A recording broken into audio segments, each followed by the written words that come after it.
The night started like any other weekend social gathering. Friends, coworkers, and familiar faces filled a lavish dinner party hosted by one of my wife's colleagues. The music was smooth, the lighting soft, and laughter echoed through every corner of the room. I stood near the bar, chatting with a friend from work, when I spotted Emily, my wife, across the room. She looked stunning, wearing a red silk dress that shimmered beneath the lights. But it wasn't her beauty that caught my attention. It was her behavior. She was standing far too close to a man I didn't recognize. Her hand brushed his arm every time she laughed. His posture radiated confidence, and hers, well, it radiated invitation. Something twisted inside me, a sharp mix of anger and disappointment. I had seen this before. The lingering touches, the secret smiles, the whispers passed off as jokes. I told myself to breathe, to stay calm, not to cause a scene.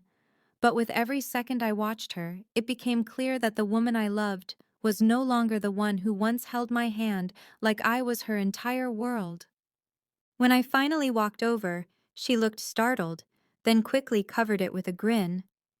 "Hey babe," she said brightly, as if nothing was wrong. "This is Nick.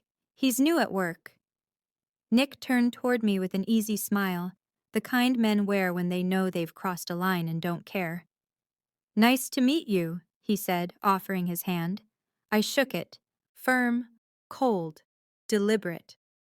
Emily giggled, resting her hand lightly on his shoulder. "Relax," she said teasingly. "We were just talking about how harmless flirting keeps things fun." The people around us laughed, assuming she was being playful. I didn't laugh. I just looked at her, really looked. The smirk, the arrogance, the way she soaked up the attention. Something shifted inside me. I smiled calmly and said, "You're right, Emily. Being single will probably be fun too." The laughter stopped instantly. Her smile froze mid-expression. Her hand dropped from Nick's arm, and the color drained from her face. "Wait, what do you mean by single?" she asked, her voice trembling slightly. I didn't answer. I didn't need to. I turned and walked away, leaving her standing in the middle of the room, surrounded by people who suddenly didn't know where to look. As I headed for the exit, I heard her faint voice behind me. "Jason, come on, it was just a joke." But it wasn't a joke. Not to me. It was the final straw in a marriage built on second chances she never deserved. When we got home, the silence between us was louder than any argument. She acted like nothing had happened. "You're really upset about that?" she said, tossing her purse onto the couch. "I was just being friendly." I looked at her and said quietly, "Friendly is saying hello. What you did was disrespect." Her smirk wavered. "Oh, come on. You're overreacting." I laughed softly and shook my head. "No, Emily, I'm finally reacting. There's a difference." I walked into the bedroom, grabbed a suitcase, and started packing. She followed, panic finally creeping into her voice. "You can't be serious, Jason. You're really leaving over a harmless joke." I zipped the bag shut and met her eyes. "You called flirting harmless fun," I said. "Then being single will be harmless too." Her confidence shattered.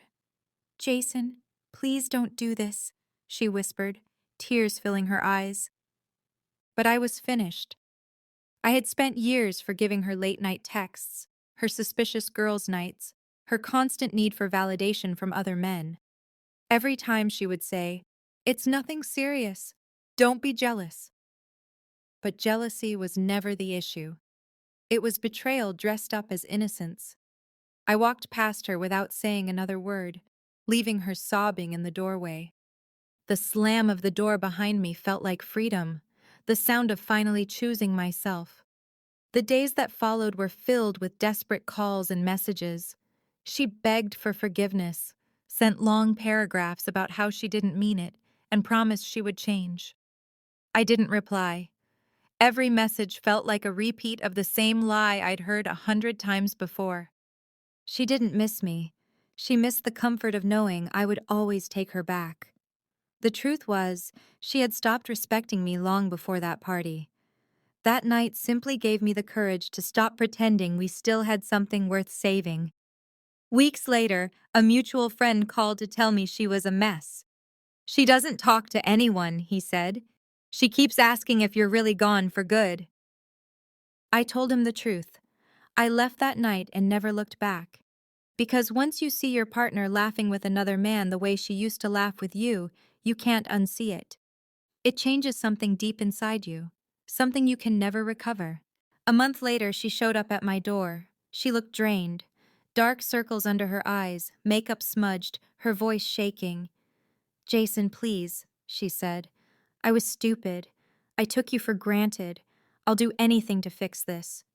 I listened quietly, arms crossed. "You want to fix this?" I said softly. "You can't fix what you destroyed by choice." She broke down, crying, reaching for my hand, but I gently pulled away.